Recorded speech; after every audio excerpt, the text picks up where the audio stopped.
The wind held no warmth that morning, only the sharp sting of winter pressing against Elias Thorne's weather-worn coat. His boots crunched through the snow with measured steps, slow and deliberate, as if the mountain itself were listening. The range stretched before him silent, immense, and indifferent. Pines stood like frozen sentinels, their limbs heavy with frost, unmoving beneath a pale, smudged sky. The air was thin up here, thinner than he remembered. Or perhaps it was just the weight he carried in his chest. He had come to the mountains to forget, to bury the noise of war, the screams he could still hear in his dreams, the names he couldn't stop whispering when sleep finally took him. Silence was supposed to be his salvation, but this silence, it was not peace. It was the kind that pressed in too clean, too still, like something sacred had been disturbed. And the sky broke.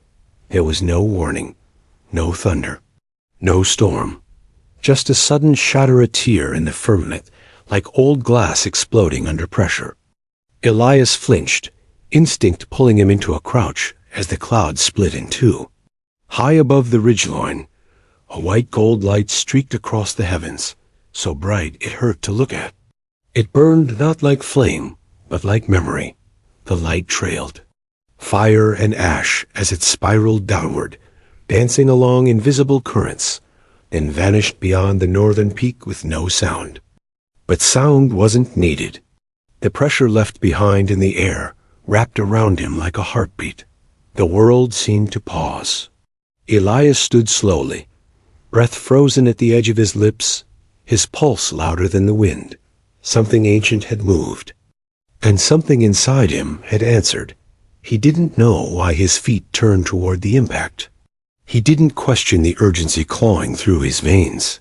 He just moved, legs pushing uphill, heart pounding not with fear, but with certainty. He wasn't alone. Not anymore. Deep in the woods, the trees grew twisted, older than they had a right to be, their trunks split and hollowed with time. Mist curled between the roots like fingers. It was there, in the hush of that hidden glade, that he saw them. Footprints, bare, small, pressed into fresh, untouched snow. They moved in a straight line, weaving through the frost-covered undergrowth. No tracks leading in, only out. And then he saw it, an old cabin cloaked in the trees, half sunken in snow, smoke barely curling from its stone chimney. The kind of place stories were born in. The kind of place lost things were kept. Something flickered in the frost-stained window. She was watching.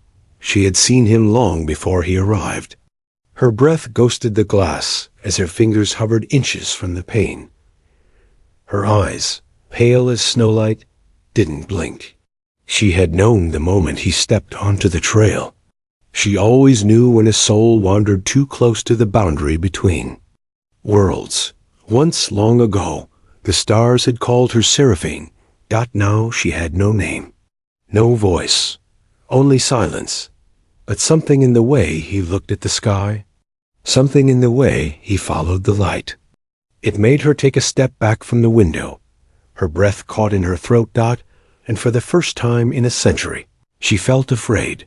The snow fell gently the next morning, as if trying to cover the wound left in the sky. A hush lingered on the mountain, deep and watchful, broken only by the crackle of frost under Elias's boots as he followed the trail again. The footprints were still there, oddly unmarred by the weather. That alone should have told him he was stepping into something otherworldly. But his mind wouldn't let him think about omens or myths, only about her. He didn't see her face the night before, just the faintest shimmer of movement behind that warped glass, a presence. But something about the way the light had burned, the way the footprints led here and nowhere else, he couldn't let it go. Not yet. So this time, he came with an offering. From the pocket of his satchel, he pulled a bundle of dried fruit, wrapped in cloth, and a folded note. The handwriting was awkward. He hadn't picked up a pen in years, but it held what mattered. You don't have to answer. I saw the light. I saw you. You don't have to hide. He placed the bundle gently on the wooden step, its surface worn and bleached gray from years of mountain storms. He hesitated, then stepped back, keeping his eyes on the window.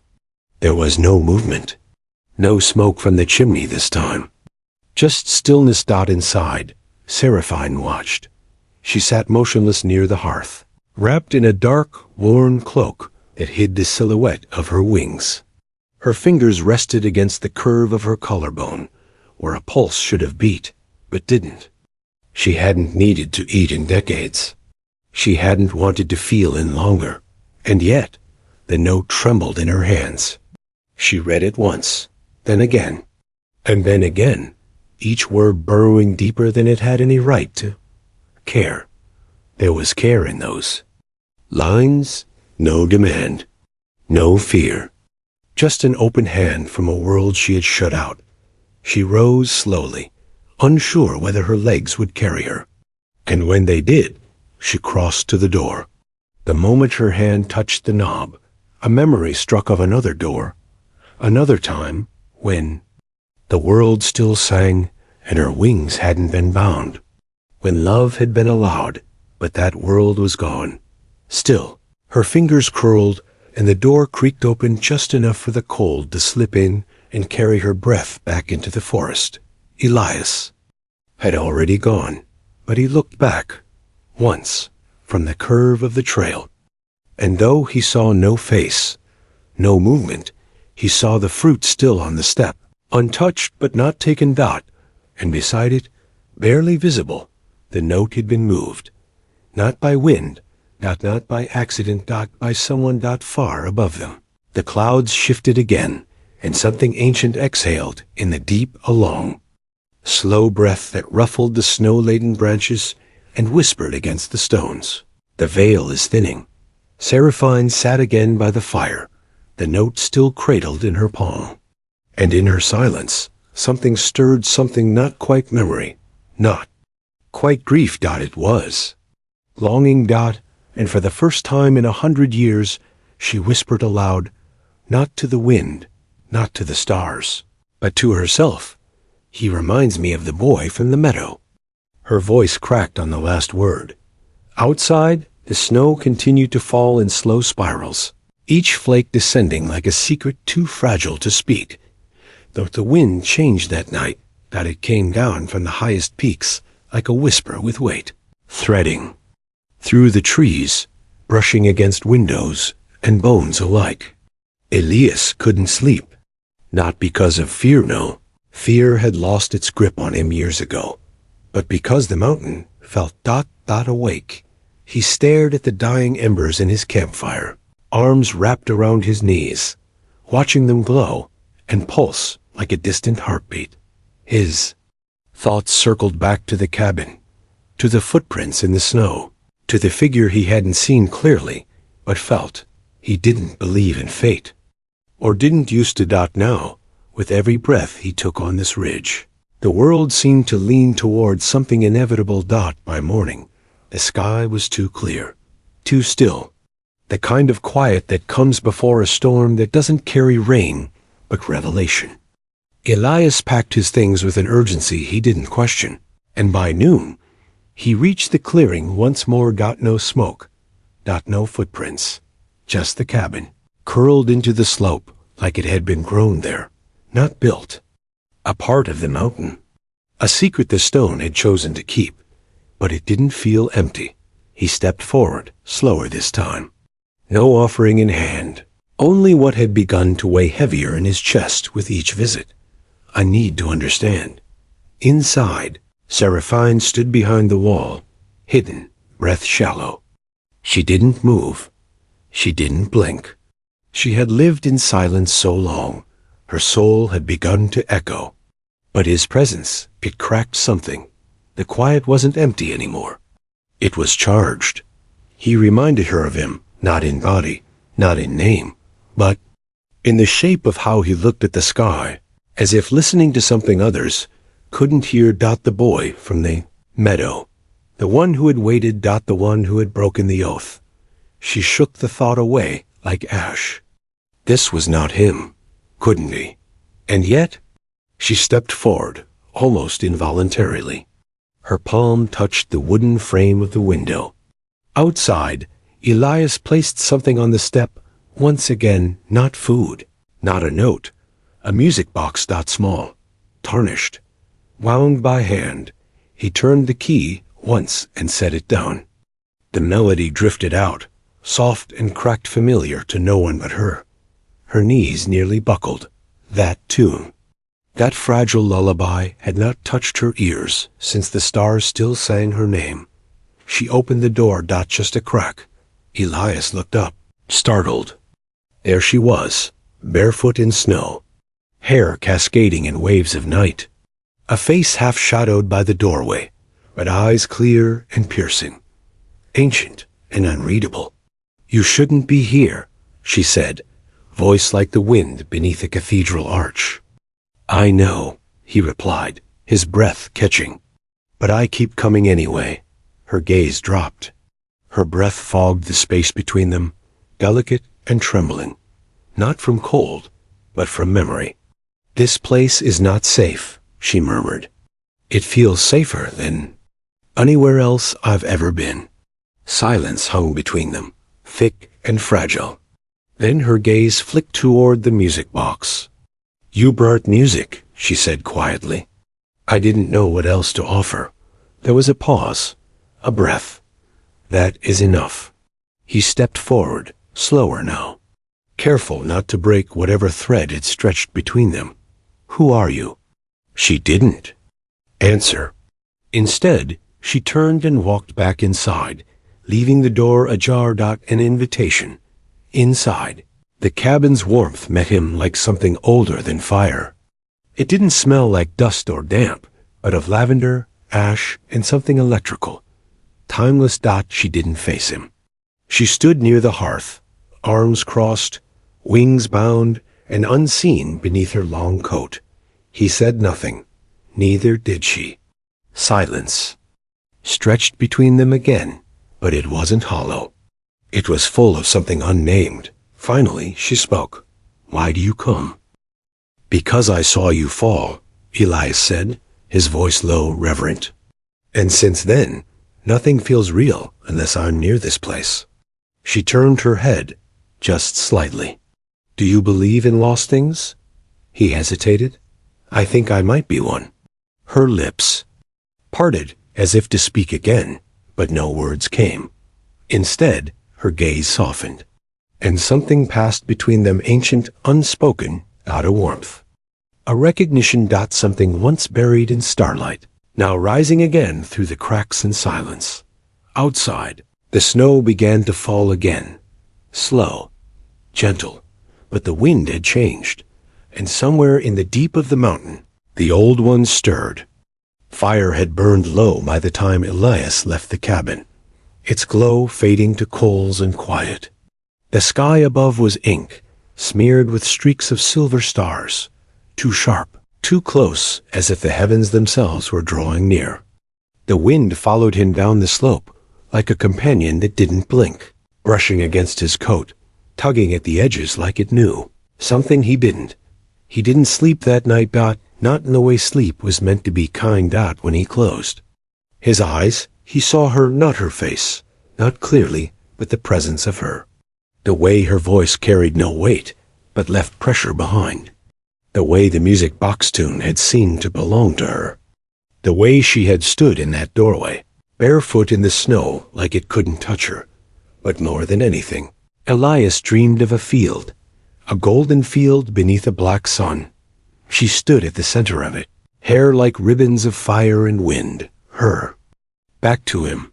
He called out, but she didn't turn. Not until the sun blinked out behind her. And then, when she finally faced him, her eyes were full of stars. He woke before dawn, gasping. The words that left his lips weren't his own. She remembers. He sat up, breath fogging in the cold tent air. The wind outside had fallen still, not calm but watching. A pause before a breath, a silence that held things. The next morning, he returned to the cabin. He had no plan, no offering, just the lingering sense that he was supposed to be here. When he reached the clearing, the cabin stood just as it had, but this time, smoke curled from the chimney again.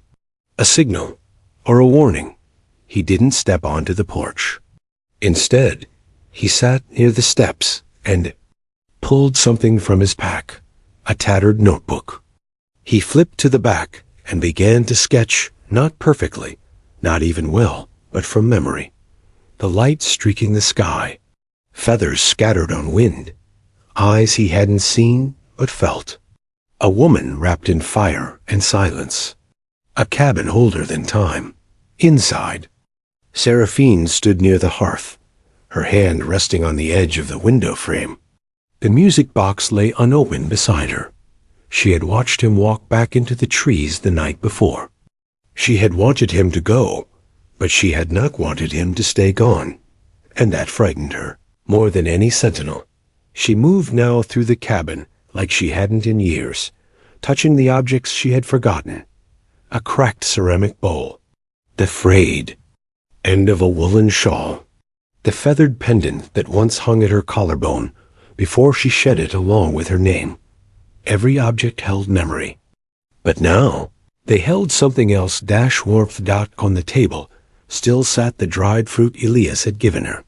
She didn't need to eat, not anymore. Not since her wings were clipped and her grace sealed, but she didn't remove it. She left it there, like a thread, like a tether between worlds. Outside, a soft wind rustled through the trees, and deep within the stone of the mountain, something answered. A hum, barely perceptible, but old. And awake. That night, Seraphine didn't sleep. She sat in her chair near the hearth, a music box resting in her lap, a folded note beside her. Her wings, hidden beneath her long dark coat, trembled. Not from fear, but from remembrance. Elias had called to something within her she thought was long dead. Not desire, not even hope, but the memory of who she used to be before the fall, before the silence, before she traded the stars for solitude. She opened the box. The melody drifted out again, soft as candlelight. She closed her eyes. And for the first time in decades, she dreamed. Not of war, not of judgment, but of spring. Outside, the snow whispered down from a black sky. And far above them, hidden behind the clouds, the moon began to bleed. Not red. Not yet, but the color was shifting. The veil was thinning, and the mountain was beginning to remember its buried oaths. The moon rose in silence. It was not yet full, but its edge had begun to glow the color of old blood, deep and ancient, as though light had to pass through 1,000 years before reaching the mountain. The snow reflected its hue faintly, turning silver into rust, white into a warning. Elias didn't return to camp that night. He stayed in the valley beneath the ridge, staring up at the cabin wrapped in frost and fading smoke. A chill had settled. In the bones of the trees, even the animals were quiet. The forest didn't breathe.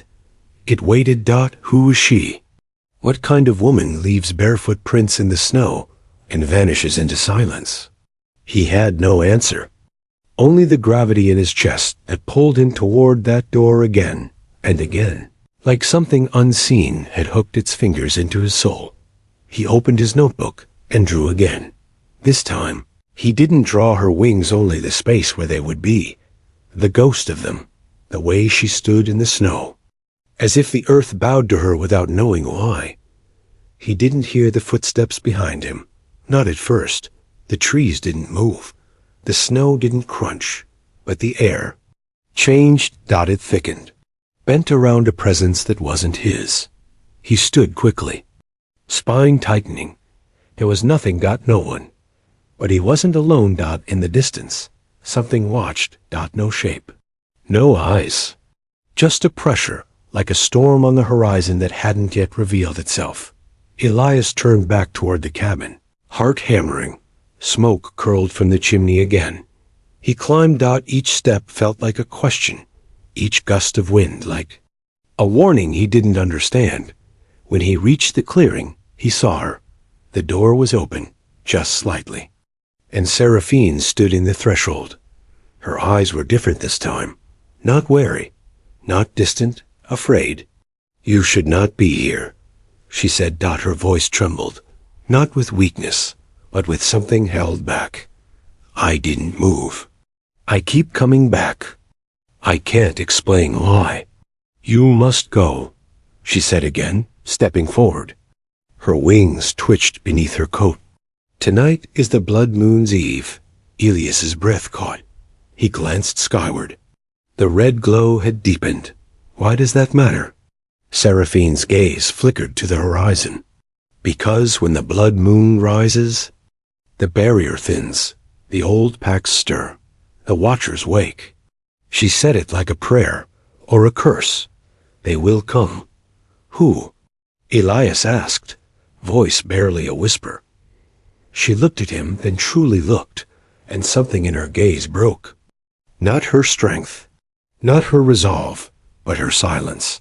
She stepped aside, and for the first time, he saw the inside of the cabin not as a sanctuary, but as a sanctum. Symbols were carved into the wood, faint, ancient, glowing faintly red in the moonlight. Feathers. Sigils. Circles nested within circles. This was no home. It was a ward. A cage. Last defense against something coming. Seraphine closed the door behind him. Her back leaned against it, as though holding something out. "The blood moon does not just bring visions," she whispered.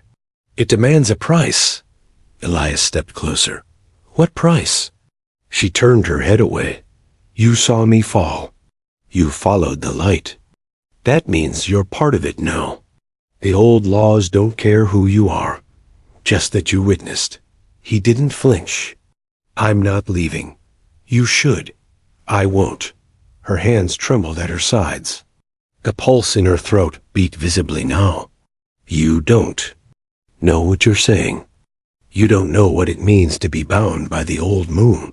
What it takes, what it costs." He stepped closer until they stood only a breath apart. "Then teach me." She closed her eyes. For a moment, the world outside held its breath. The snow didn't fall. The wind didn't blow. And Seraphine whispered, barely audible, "You are a fool." "Maybe," Elias answered, "but I'm your fool." Her breath caught. Her lips parted, as if to stop him, but no sound came. Only the sound of the wind, returning. But it didn't come from the mountains. It came from within them. And in that moment, both of them turned toward the window, because the shadows in the trees had begun to move. The forest howled. Not with wolves, not with wind, but with something far older. The sound wasn't carried through branches. It came from beneath them, rising like steam from the soil, like a groan from the bones of the mountain itself. The trees bowed slightly, not from gusts, but in recognition. Something had awakened. Elias stepped toward the window, his breath fogging the glass as he stared out into the dark. Shapes moved in the clearing, too tall, too smooth, gliding rather than walking. They didn't break the snow. They didn't cast. Shadows. They were shadows. He felt it first, not fear, but the overwhelming sense of being seen. Behind him. Seraphine's breath caught, sharp and sudden. "They're here," she said. Her voice wasn't loud, but it cut through the tension like a bell in a chapel long forgotten. She stepped forward, and this time she didn't hide. Her coat dropped from her shoulders in one motion, falling like night, to the floor, and there they were. Wings, not soft or feathered. These were ancient things woven of light and ash, flickering at the edges with threads of gold and storm gray. They didn't move like extensions of her body. They moved like they had a will of their own, as though they remembered being free. Elias turned to her, stunned, but he didn't speak. He didn't need to. She crossed the room and placed a hand gently against his chest. "You are already bound. The moment you saw me fall. The moment you followed the light. The old pacts don't ask, they claim. What does it mean? Elias asked, his voice raw. What am I bound to? Her eyes met his, fierce and full of sorrow. To me. Outside, the wind shifted again, not wind, whispers, soft, at first barely audible. But then they layered, multiplied, until the very walls of the cabin began to hum with voices that had never been born, speaking languages not meant for. The living the door shuddered. Seraphine stepped in front of it, wings half flared. The glow from her feathers lit the cabin's interior in pulses, like a heartbeat in the storm. You should leave, she said. I won't. You don't understand? I don't care. Elias stepped beside her, shoulders squared. I'm not letting. You face this alone. You can't fight what's coming. Then teach me. A long pause. The whispers stopped. The stillness was worse, than a knock so soft it barely registered. Like a leaf tapping against the wood, then another. Then a third, louder. Then thunder. The door exploded inward. But there was no impact, no wind. Just a pressure that pushed, that entered. Darkness spilled into the room, not like smoke, but like oil. Viscous, living. Eyes glinted in the haze, yellow and wide. Too many of them, all blinking in unnatural rhythm. Elias stepped forward, instinct, tugging at the knife on his belt. But Seraphine raised her hand. No blade will work here, she whispered. The shadow creatures circled. Their limbs moved in ways the body should not allow, too smooth, too boneless. And then, from within them, a shape emerged. It didn't walk. It arrived, a robed figure, tall and still, its face cloaked in shadow deeper than the rest. You have invoked the bond, it said. Its voice was not loud, but it struck the bones like hammers. Seraphine narrowed her eyes. He had no part in the old pacts, but he saw, and that is enough. Elias took a step forward. Then take me, and leave her. But the figure laughed, the sound like cracking glass. No, the pact demands you both. A silence fell. Even the mountains stopped breathing. Elias felt it, then a pull deep in his chest, as if a string had been tied around his heart and was now being drawn toward something vast and bottomless.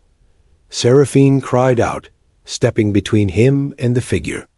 Her wings blazed with sudden light, blinding and furious. You will not take him. You cannot stop us, the figure said. But something shifted. The light in the room bent around her. The air grew hot.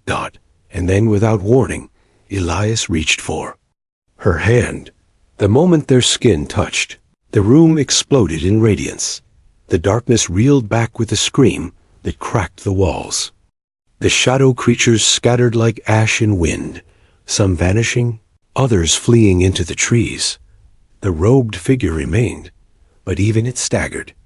You, bound your light to his? It hissed. Seraphine's voice was calm, clear, and terrifying in its certainty. I did. You cannot rewrite the pact. I just did. The figure stepped back into the void, and the darkness withdrew like a retreating tide. When the cabin was quiet again, Elias collapsed to his knees, gasping. Seraphine knelt beside him, her wings still glowing faintly, her face soft with something he hadn't seen before, not grief, but hope. You're still here, she whispered. He looked up at her, smiling through the ache in his ribs. I told you, he said, voice trembling. I'm not going anywhere. Outside, the blood moon reached its peak, and the veil between worlds held, if only, for one more night. The mountain was no longer silent. Even in the stillness, it listened.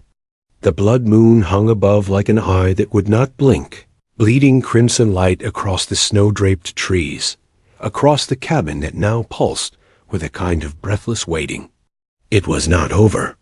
The darkness had retreated, but it had not gone, not entirely.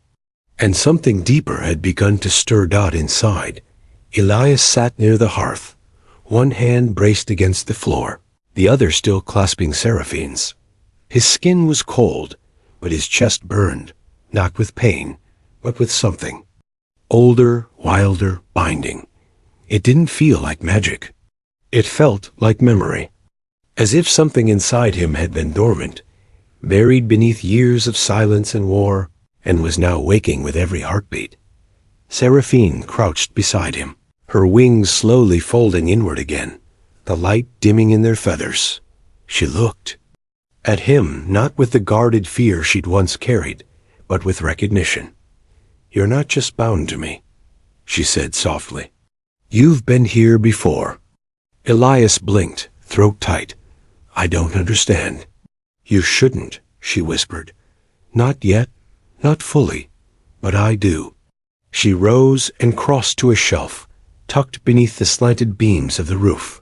From it, she pulled a small bundle wrapped in a deep blue cloth, tied with a thread of silver. She held it for a moment, as if it resisted her, as if it still belonged to another life. Then she unwrapped it. Inside lay a pendant, feather-shaped, carved from obsidian, etched with thin, spiraling veins of gold that glowed faintly as the blood moonlight touched them. "I gave this to him," she said, her voice shaking. "To the one who stood beside me the last time the moon burned like this." Elias stared, breath caught. The pendant pulsed in time with his heart. Seraphine turned to him slowly, her voice barely. "More than breath. His name was Kalen. He was a warrior like you, a human who defied the old laws, who bound himself to me, knowing it would break the stars. He was the reason I fell." Elias didn't speak. He couldn't, but a tear slipped from the corner of his eye, hot against the cold. She moved toward him, knelt again, and placed the pendant in his palm. "I thought he was lost forever, that no soul could carry that light again. But the night you came, the way you looked at the sky, the song, the dreams," her voice broke. "You are him." The truth struck him like thunder, but not with violence. It didn't shatter him. It freed something. He remembered the golden field beneath the black sun, the scent of ash and lilac, the moment her wings had torn as she chose him over eternity. Elias stared into her eyes, voice hoarse. "I found you again." Seraphine's hands came to his face, trembling. Her forehead touched his, wings curling around them like a cocoon. "You remembered me. Across lifetimes." The fire flickered. The walls stopped. Humming the mountain, for the first time in 1,000 years, sighed. The pact had not been broken. It had been fulfilled, not by sacrifice, but by return. Outside, the blood moon began to fade, its crimson edge dimming to amber, then to pale silver. The shadows in the trees were gone, not banished, but at rest. The cabin stood still, but it no longer felt like a prison. It felt like home. They sat in silence for a long time, neither speaking, because there was nothing left that words could do. When the first light of morning broke over the ridge, the snow shone like crystal, untouched and new. The mountains no longer felt cold. And when Seraphine finally spoke, her voice was filled not with mourning, but with wonder. "This time," she said, "we won't fall alone." Elias nodded, and as the light touched his face, the wings of memory long, buried unfurled behind his eyes. Together, they stood. Not as angel and mortal, but as one. The last Nephilim had returned. And the stars long silent began to sing again.